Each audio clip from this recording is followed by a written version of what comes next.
vous revenez dans Cercle Fiction 2010 au Bouffe du Nord, dans quelque chose qu'on a déjà évoqué, c'est-à-dire la bitemporalité, si j'ose dire. C'est-à-dire que ça se passe à deux moments très éloignés de l'histoire. Trois, oui. Et il y a d'ailleurs, je veux dire, la première scène est insensée. Ça se passe pendant la guerre de 14, et il y a là des aristocrates qui sont mus par je ne sais quelle poussée de générosité, un peu démagogique d'ailleurs, hein, et qui va les rapprocher, l'espère-t-il en tout cas, de leurs domestiques. Et là encore, bon, vous voulez le lire ou ça vous embête? Lequel? Le tout début. Le Le 9 septembre 1915. Oui, c'est vrai que c'est un dialogue, c'est pas commode. Mais vous avez joué les deux rôles, ça vous fait pas peur?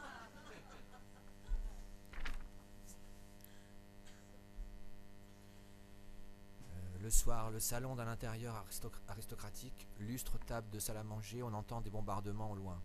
Un homme assis fume un narguilé, vraisemblablement d'opium. Un domestique en livrée lui sert un repas. L'homme, on ne s'était jamais retrouvés seuls tous les deux dans l'appartement? Non. L'immeuble est quasiment vide, non? Oui. Vous êtes encore malheureux de ne pas être parti? Je suis déçu qu'on ne me permette pas à quelqu'un comme moi qui veut juste rendre service à son pays de le faire, alors que parfois on envoie là-bas des gens malgré eux. L'homme, ils ne sont plus qu'à 50 km, il paraît. S'ils continuent à avancer vers nous, vous serez peut-être obligé de vous battre vous aussi. Vous me protégerez si ça devait être nécessaire? Évidemment, avec plaisir. Le maître fume. Vous devriez arrêter maintenant. L'homme, on en prescrit contre le mal de dents. Vous ne voudriez pas vous asseoir avec moi? Pourquoi? Pour manger avec moi? Je mangerai après. Allez, asseyez-vous. Je pourrais pas faire le service si je m'assois. On s'en fiche, asseyez-vous quand même. Le domestique s'assoit. Bon. L'aristocrate. J'aimerais vous parler. Est-ce que vous êtes encore triste que votre femme soit partie, vous ait quitté? Non. Bon. J'ai envie de vous tutoyer. Comme ça m'est déjà arrivé de le faire. Mais je vais pas le faire. Ça va peut-être vous mettre un peu mal à l'aise. Je n'arrête pas de penser à vous amoureusement. Depuis que je vous connais, depuis que je t'ai vu, je n'ai jamais désiré quelqu'un comme ça. Je rêve de vos mains. Je rêve de vos lèvres. Je pense sans arrêt à vos épaules, à votre dos, à vos fesses. Je n'ai pas honte de dire ça. J'aimerais vous caresser pendant des heures sans être interrompu. Je tiens à dire que tout ce qui se passe en moi, c'est ça, mais c'est aussi autre chose. Tout ce qui se passe en moi, c'est autre chose encore. Je voudrais vous aimer autrement. Et qu'on puisse habiter ensemble. Je voudrais qu'on puisse partager le reste de notre vie ensemble. Qu'on fasse notre vie, toi et moi, ensemble, tous les deux, au grand jour. Tu comprends? Voilà, c'est ça que je voudrais. C'est ça que je viens de te dire là, ce soir. Si tu ne ressens pas quelque chose d'un peu approchant, je ne sais pas, je ne sais pas comment je vais pouvoir m'en sortir après ça, mais bon. Le domestique. Je suis désolé, vraiment, je suis désolé. L'aristocrate, très bien, alors je comprends. Le domestique. Jamais je n'ai discuté à un ordre qu'on me donnait, je vous promets. Aucun de mes employeurs n'a eu à se plaindre de moi. J'ai toujours été un employé irréprochable. Je ne me vante pas, c'est ma fierté. J'aime servir, j'aime obéir. Je veux faire ça toute ma vie. Il y en a qui critiquent ce métier, mais moi, monsieur, je n'ai jamais eu la moindre pensée négative contre lui, au contraire. Dans la vie, il y a des gens qui donnent des ordres, donc il faut qu'il y en ait qui soient là pour obéir. C'est ça le monde, et c'est ça qui est beau. Mais je suis vraiment désolé. Je ne peux pas faire ce que vous me demandez. Je suis désolé. Ça ne me plaît pas du tout, monsieur, je vous le promets. Ça me tue vraiment. L'aristocrate, ça me tue aussi. Mais ce qui me tue le plus, c'est comment tu me parles là, avec ces mots-là, comme ça.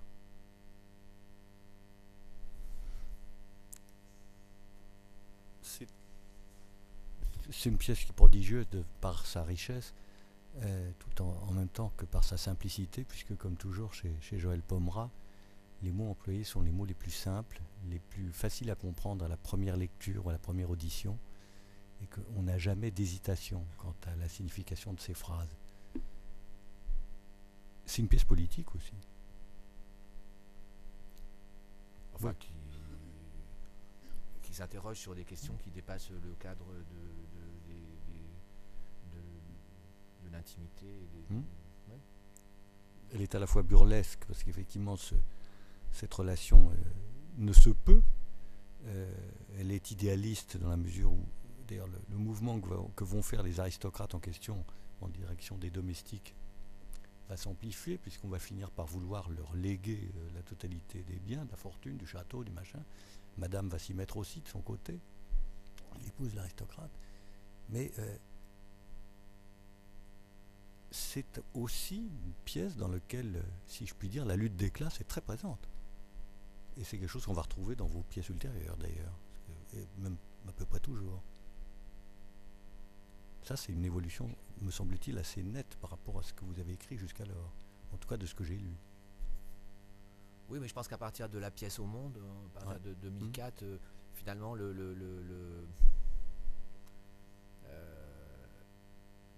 je pense qu'avant, il y avait l'individu, le groupe, enfin le groupe le plus large, c'était le cercle familial, le groupe famille. Voilà, à partir de Au monde, le groupe s'est élargi et c'était le groupe société humaine, voilà, avec sa géographie et son histoire et ses tensions et ses relations. Et finalement, c'est juste une plus grande famille, mais... Oui, tout à fait. Dans Ma chambre froide, qui va être quelque chose qui va, je pense, vous faire encore davantage reconnaître et qui va être couvert de récompenses, qui remonte à 2011, sauf erreur. Je crois que c'est 2011. Là, on est carrément à l'intérieur d'une entreprise. Et je vais lire là encore le début, mais j'aime bien quand on ignore tout d'un spectacle, d'une pièce qu'on n'a pas nécessairement vue mise en scène, commencer par le début et écoutez bien le début de cette chambre froide dont je gratouillais en prenant des notes et j'ai mis hallucinant. Je dis pas que j'ai raison d'ailleurs, mais c'est ce qui m'a traversé l'esprit quand j'ai lu ceci. Nous sommes à l'acte 1.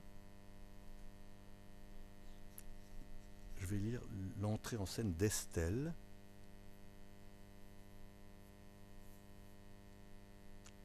« 20 ans avant une première scène très brève.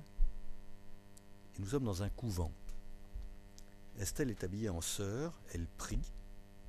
La sœur et la mère supérieure entrent. La sœur à la mère supérieure, c'est elle. La mère supérieure à Estelle. Pardon, mademoiselle ? Oui ? Qui êtes-vous ? Je suis comme vous. C'est-à-dire, vous vous appelez comment ? Estelle. Estelle ? Oui, ma mère. Je ne connais pas d'Estelle ici, ne m'appelez pas ma mère. On ne vous connaît pas, mademoiselle. La mère supérieure. Vous pourriez retirer votre voile, s'il vous plaît ? Elle le fait. Qu'est-ce que vous faites ici, mademoiselle ? Comment vous avez fait pour pénétrer jusqu'à nous ? Vous ne répondez pas ? La sœur. Ça fait 2 jours qu'elle est là, visiblement, et qu'elle cherche à se mêler au groupe. Mais quelle idée vous est passée par la tête ? Vous avez quel âge ? 17 ans. Comment vous avez pu imaginer que vous pourriez passer inaperçu parmi nous ? Comme vous êtes nombreuses, j'ai pensé que peut-être vous ne vous connaissiez pas toutes. Mais il dit n'importe quoi. Et puis, comme vous vous ressemblez, la mère supérieure, vous croyez très fort en Jésus et vous pensez ne pas pouvoir vivre sans sa présence. C'est cela votre motivation ? Non. Non quoi ? Non, je ne crois pas en Dieu, ma mère, c'est le problème. C'est pour cette raison que je suis venu ici. Mais qu'est-ce que vous racontez ? La vérité ? Vous n'êtes pas croyante. Mais alors que faites-vous là ? J'aimerais croire en Dieu, ma mère. Arrêtez de m'appeler ma mère. c'est totalement insensé ce que vous me dites. Vous êtes insensé. Je vous demande d'enlever cette robe. Nous allons arrêter cette conversation et je vous demande de vous en aller immédiatement. C'est vraiment absurde. Estelle se déshabille. La sœur, vous avez de la chance qu'on ne vous dénonce pas. Estelle, je suis sûr que la vie est beaucoup plus belle lorsqu'on croit en Dieu. J'aimerais apprendre à mieux regarder pour mieux voir. Je suis sûr que je ne sais pas regarder et c'est pour ça que Dieu m'est invisible. Quand j'étais enfant, mon père s'est transformé du tout au tout quand il a commencé à vraiment bien regarder autour de lui. La mère supérieure. Les personnes qui entrent ici n'y entrent pas parce qu'elles ont envie de croire en Dieu, mais parce qu'elles ne peuvent pas faire autrement. Qu'elles y sont contraintes par une force et une loi qui les dépassent. Sortez d'ici maintenant. Estelle, montrant sa robe. Mais qu'est-ce que je fais avec ça? Laissez-la et allez-vous-en, et vite. Au revoir, bonne journée. Ça, c'est typiquement, je trouve, du Pomera, ça. C'est-à-dire qu'on est à la fois dans quelque chose d'une gravité, une incongruité totale, en même temps, c'est très très drôle, car on peut le jouer léger, ça. Ça peut être de la comédie. Il faut toujours un équilibre entre les deux. Ouais. Mais Alors, bien sûr, oui. Ah oui. Alors, on va ensuite se trouver au cœur d'une entreprise. Et d'une entreprise qui finalement est assez plausible dans sa manière de fonctionner, parce que Estelle y travaille, et elle a un supérieur qui, bien entendu, la drague, qui l'emmène dans des recoins. Et puis il se passe quelque chose de tout à fait prodigieux, c'est que les ouvriers, les collaborateurs de cette entreprise, là encore, vont hériter de la dite entreprise.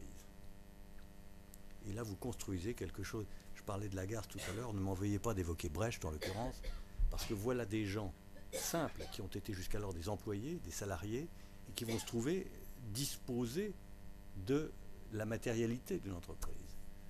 Et là, les ennuis commencent, parce qu'ils vont commencer précisément par se nourrir sur la bête. Et d'ailleurs, dans leur héritage figure non seulement l'entreprise, mais aussi quelques bistrots un peu louches, situés à proximité, avec des personnes de mauvaise vie, l'hôtel Carlton, vous voyez, des choses comme ça. Bon. Et on est vraiment dans quelque chose de très très drôle, et en même temps de très très grave. Il y a un ton dans cette pièce qui est absolument étonnant. Comment est-ce que ça s'est... Je voudrais que vous nous racontiez dans ce cas particulier. C'est une pièce qui est très profuse, qui est très nourrie, qui est faite de multiplicité de scènes, de tonalités. C'est absolument grisant. Comment vous avez travaillé avec vos comédiens? Est-ce que c'était comme en général ou est-ce qu'il y a eu autre chose? Comment ça s'est passé? Parce qu'il y a beaucoup de personnages en plus là-dedans. Disons que, comme à peu près toujours, quand même, je retarde le temps du commencement de l'écriture proprement dite au moment du début des répétitions, mais en même temps, je passe un assez long temps, plusieurs mois de travail, de réflexion, de prise de notes, de cadrage un peu de ce que je veux faire. Là, en plus, je voulais revenir à une narration après Cercle Fiction, qui était encore une pièce sur le projet un peu de l'éclatement narratif. Là, je voulais revenir à la narration et y revenir d'une manière assez ambitieuse, quitte à aller dans la linéarité temporelle et narrative, essayer d'approfondir ce sillon. Donc il fallait bien sûr que j'ai un travail sur la définition des choses qui soit très approfondie. Et donc oui, je suis arrivé avec un plan, une structure assez élaborée, des personnages déjà très définis, une distribution déjà définie. Et puis c'est vrai qu'il y avait quelques personnages dans l'entreprise qui étaient un petit peu plus flous et que j'ai laissé un petit peu ouvert jusqu'au moment des répétitions où on a improvisé et où je me suis vraiment servi là de la rencontre avec les acteurs pour développer des personnages. Mais les personnages centraux et la trame narrative étaient déjà très construite au moment où j'ai commencé à répéter et où du coup j'ai commencé vraiment à écrire les scènes vraiment et le texte que vous avez lu. Estelle est quand même elle est le personnage féminin principal. Elle est d'ailleurs sollicitée par des quantités de choses. Vous l'avez conçue comme quelqu'un qui intervient à maintes reprises, puisque à la fois elle va être un peu l'historiographe de tout ça. C'est aussi une fille très gentille, parce qu'elle est dès qu'il y a une corvée, c'est elle qu'on désigne. Elle est de bonne volonté, elle accepte tout ça. Elle se sent, à défaut d'avoir la foi, elle est solidaire de l'entreprise, des comités d'entreprise. Et puis il y a un moment où la loi l'exige, il va bien falloir qu'un responsable en chef soit nommé. C'est la loi en France, il faut qu'il y ait quelqu'un qui détient l'autorité. Il y a deux types qui sont candidats, puis l'un qui l'emporte sur l'autre. Et j'allais dire, là, les ennuis commencent. On est à quelque chose d'une extraordinaire précision. Et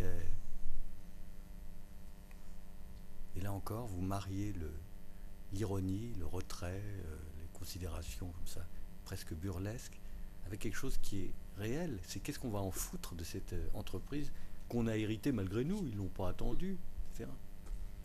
Et jusqu'alors, d'ailleurs, le bienfaiteur en question, qui s'appelle Bloch, n'était pas particulièrement proche de ses employés. Mais voilà, ça s'est passé. Là encore, sur quel type de plateau vous avez joué cette pièce? Alors cette pièce, elle a été pensée pour un espace scénographique particulier, oui. Qui était dans la continuité. J'aime bien aussi creuser le sillon des choses. Donc il y avait une première expérience qui avait été faite avec Cercle Fiction, de travailler dans un espace circulaire. Donc on avait à cette occasion construit, je dis on, avec la compagnie Le Brouillard, ma compagnie, donc on avait construit un gradin de cirque, un petit gradin circulaire de 400 places, avec une aire de jeu à peu près un rayon de 9 mètres, je crois, pour ce qui était de Cercle Fiction. Et on a resserré le cercle et pour Ma Chambre Froide, on a repris ce dispositif, mais on l'a resserré encore. C'était un tout petit cercle de 6 mètres de diamètre. Donc c'est-à-dire que les spectateurs étaient très très proches des personnages, des comédiens, et les comédiens évoluaient dans un tout petit espace de jeu. Enfin, 6 mètres, c'est pas petit comme ici, mais c'est pas très grand. Donc toute cette tous ces lieux, cette entreprise, ce magasin, ce couvent, puis plein d'autres espaces, plein d'autres lieux, des rues et des églises même à la fin, voilà, étaient figurés par la lumière dans cet espace vide central. Et les gens entouraient l'action. Autrement dit, il n'y avait aucun élément de décor réaliste par Non, rapport. Okay. Non. Tout était lié à la lumière et au mouvement. Ouais. Ok. Enfin, il y avait quelques éléments, par exemple pour ce qui était beaucoup de scènes se passent dans le vestiaire de la petite supérette de centre commercial. Il y avait un objet cendrier qui était au centre de l'aire de jeu, qui figurait, voilà, le fameux cendrier. Enfin, on le fait plus aujourd'hui, mais ça se passe dans les années 80. Et donc on figurait, on racontait un espace à partir de cet élément cendrier qui fumait de plein de mégots. Après le petit chaperon rouge, Cendrillon. Vous savez que vous avez raté. Enfin, vous le savez sans doute que vous avez sauté des pièces. Hein. Oui. Mais tant mieux. Mais tant mieux. Mais je vais vous dire pourquoi. Non, ouais, d'accord. Je vais vous dire pourquoi. Non, mais c'est juste. On m'a octroyé. Non, mais parce que. Oui. J'ai ma fierté quand même. Enfin, je veux dire. Là, parce que sinon, on va penser qu'il y a des années où j'ai rien foutu, quoi. Donc. Il y a deux raisons pour qu'on ne pense pas. D'abord parce que tout le monde vous connaît. Ensuite parce que on n'a pas donné toutes les dates et que de surcroît.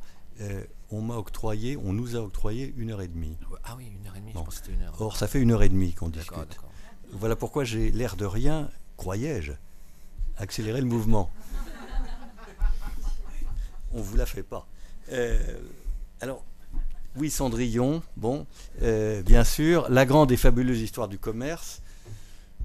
Eh bien, je décide tout seul, sans vous consulter. J'aimerais que on termine peut-être avec la réunification des deux Corées. Alors oui, effectivement, on passe un certain nombre de moments de théâtre que vous avez vécu, que vous avez écrit, que vous avez mis en scène, etc. Cendrillon, d'ailleurs, on le sait, comme pour tous les contes de fées, c'est une histoire atroce. Et je veux dire que la version que vous en donnez, qui n'est pas exactement celle que nous connaissons, même si elle s'en rapproche, elle est aussi affreuse.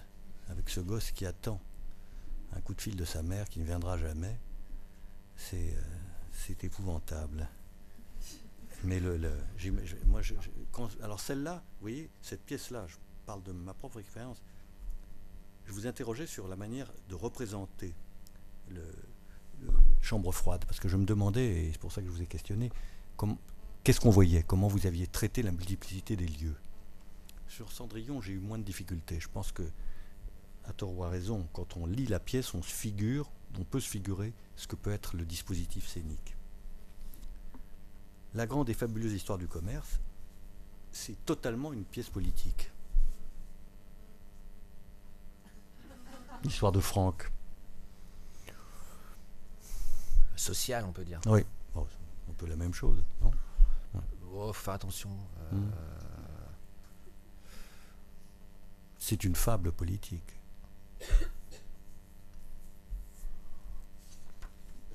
Non? Je sais pas si c'est une fable. En fait, ouais, je pense que c'est une pièce à moitié réussie, à moitié ratée. C'est une pièce en deux écrit temps. Vite, écrit vite. Donc, je pense que le projet initial, c'était de vraiment aller vers le document plus que vers la fable. Et dans le fond, j'ai dévié vers la fable presque par facilité, et je sais pas si c'est bien. Voilà, bon, je l'ai fait, je la regrette pas. C'était une expérience aussi. Je voulais travailler dans ces conditions, et c'est pas la moins réussie de mes pièces. Il y en a d'autres qui sont tout autant moins pas réussies, mais voilà, c'est pour ça que j'ai du mal à la définir. J'en sais pas trop. C'est l'histoire d'un type qui arrive pas. Il est dans une équipe de représentants de commerce. Il est très soucieux de réussir parce qu'il vient de se marier et qu'il a des besoins matériels comme chacun d'entre nous, et il est le plus jeune d'une escouade de 4 ou 5, et il n'y arrive pas. Il n'arrive pas à placer, on ne sait pas trop ce que c'est d'ailleurs, mais enfin il n'arrive pas à placer ce qu'il représente, et il a beau essayer de forcer les portes des gens, souvent des gens très modestes d'ailleurs, il n'y arrive pas. C'est l'histoire d'un échec. C'est extrêmement cruel, très très dur. Et je voudrais qu'on termine avec la réunification des deux Corées, qui se jouait encore tout récemment à l'Odéon Berthier, dans un dispositif qui ne vous est pas étranger, puisque c'est bifrontal. Et la réunification des deux Corées est composée de 20 moments, 20 scènes, on peut dire peut-être, ou oui, marquées à la fois par l'insolite, l'incongruité, comme toujours chez vous, la violence infinie, mais habillée d'une rigueur dans l'écriture et dans la mise en scène qui sont vraiment stupéfiantes. Et là, pour le coup, le texte est souverain, enfin il l'était déjà, mais là il est, à mon avis, particulièrement, parce que je vais vous lire, et Joël aussi va accepter, j'espère, de lire 2 ou 3 moments marqués par la violence, et je ne sais pas quoi dire d'autre, peut-être par la poésie ou par l'inspiration. J'en ai choisi parmi les 20, car on aurait presque pu les lire tous, mais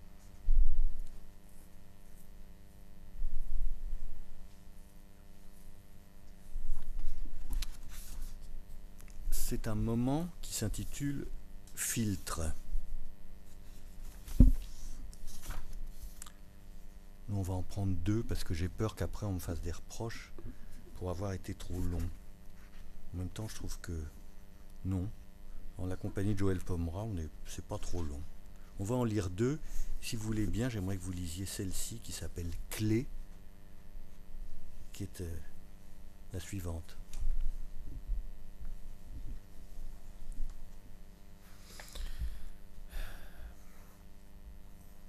Un couple est assis à table, il semble s'ennuyer, une table nue, on entend des bruits de clés dans une serrure, puis la porte d'entrée s'ouvre et se referme en grinçant. L'homme, la porte était ouverte, la femme, mais non, on n'entendait pas. L'homme toujours inquiet. Quelqu'un est entré, on dirait. C'est quoi cette histoire? Quelqu'un entre chez nous, avec des clés en plus, je rêve ou quoi? Un homme entre et s'avance vers le couple, les clés à la main. L'homme avec les clés. Bonsoir Elisabeth, la femme. Bonsoir Constantin. À l'homme à côté d'elle. C'est mon mari, c'est Constantin. Enfin mon ex-mari, excuse-moi, pardon. L'homme, tu as repris contact avec lui? La femme, mais non. L'homme, bah si, on dirait, non. Mais non. Ce salopard est parti comme ça il y a 10 ans sans donner la moindre nouvelle, et là, bonsoir, comme si de rien n'était. L'homme avec les clés, s'arrêtant près de la table. Elisabeth, la femme. Oui, Constantin? L'homme avec les clés. Je voulais m'excuser. Il y a 10 ans, quand j'ai quitté la maison, j'ai oublié de te dire quelque chose d'important, que j'ai toujours regretté de ne pas t'avoir dit. Au revoir. La femme, merci. C'est gentil d'y avoir pensé finalement. L'homme se retourne et s'en va. Au revoir, Constantin. L'homme avec les clés se dirige vers la sortie. Le mari à côté de la femme. Enfin, mais je rêve là. C'est quoi cette histoire? Alors là, moi, je suis totalement sidéré. Et il avait les clés en plus, les clés de chez moi. La femme, bah oui, on dirait. L'homme, comment ça se fait? La femme, je sais pas. Enfin, si, c'était ses clés avant. L'homme, quoi? La femme, bah avant, c'était chez lui, non? L'homme, mais c'est plus chez lui maintenant. Faut qu'il nous rende les clés quand même, sinon il peut revenir quand ça lui chante, ce type. En plus, il est parti avec. La femme, oui, il n'y a pas pensé. L'homme, il pense pas à grand chose, on dirait. Faut aller les réclamer et tout de suite. La femme, tu sais, faut le comprendre. Il a sans doute du mal à accepter de ne plus être chez lui ici. L'homme, quoi? Enfin, mais je rêve. Qu'est-ce que je dois comprendre? Le type entre comme ça chez lui après 10 ans et il repart avec les clés de chez moi. Mais c'est fou. On entend la porte d'entrée se refermer. Il est parti, là. La femme. De chez toi et un peu de chez lui aussi. L'homme. Quoi? La femme. Dans sa tête, je veux dire.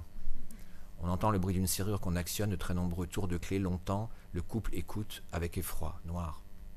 Bon, c'est pas la... C'est pas du Shakespeare. Non, mais qu'est-ce qui est du Shakespeare en dehors de Shakespeare? Ah si, non, c'est sûr, oui, hein? Tout à fait. Bon.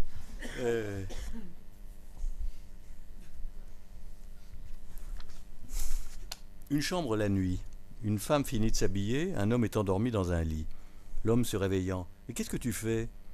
T'arrives pas à dormir ?»« Si. »« Si quoi ?»« Si, j'arrive à dormir. »« Mais alors pourquoi tu te lèves ?»« En fait, je pars. »« Tu t'en vas où ?»« Chez mon frère. »« Chez ton frère ? » ?»« Oui. »« Mais pourquoi faire ? » ?»« Je vais habiter chez lui, on ne va plus se revoir, on se quitte. »« Quoi, on se quitte ? Qu'est-ce qui se passe ? C'est une plaisanterie ? » ?»« Non. »« Mais il ne s'est rien passé. On ne s'est même pas disputé. »« Non. »« Bah alors, t'es folle ou quoi ? Qu'est-ce que tu me racontes? Tu me quittes? » ?»« Oui. »« Mais quand est-ce que t'as pris ta décision ? » ?»« Je sais plus. »« T'es folle. »« Non, pas du tout, j'ai beaucoup réfléchi. »« À quoi ? » ?»« Bah à ça, à nous, à l'amour, à notre amour, j'en suis sûr. »« T'es sûr de quoi ? » ?»« L'amour ne suffit pas. »« Comment ? » ?»« L'amour ne suffit pas. » »« Répète, s'il te plaît. »« On s'aime, mais ça ne suffit pas. »« On s'aime, mais ça ne suffit pas ? » ?»« Oui. »« Mais c'est n'importe quoi. »« Pas du tout. »« Ah bon ? Et qu'est-ce qui te manque ? » ?»« Je sais pas. »« T'as rencontré quelqu'un ? » ?»« Pas du tout. »« Et tu me quittes ? » ?»« Oui. »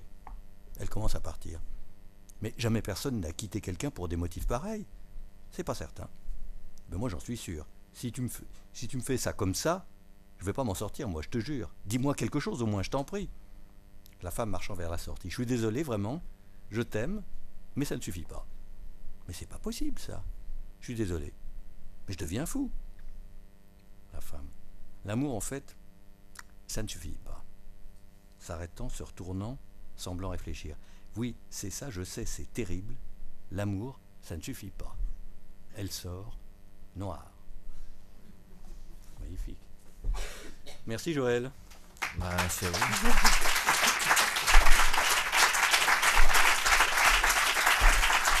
Oui.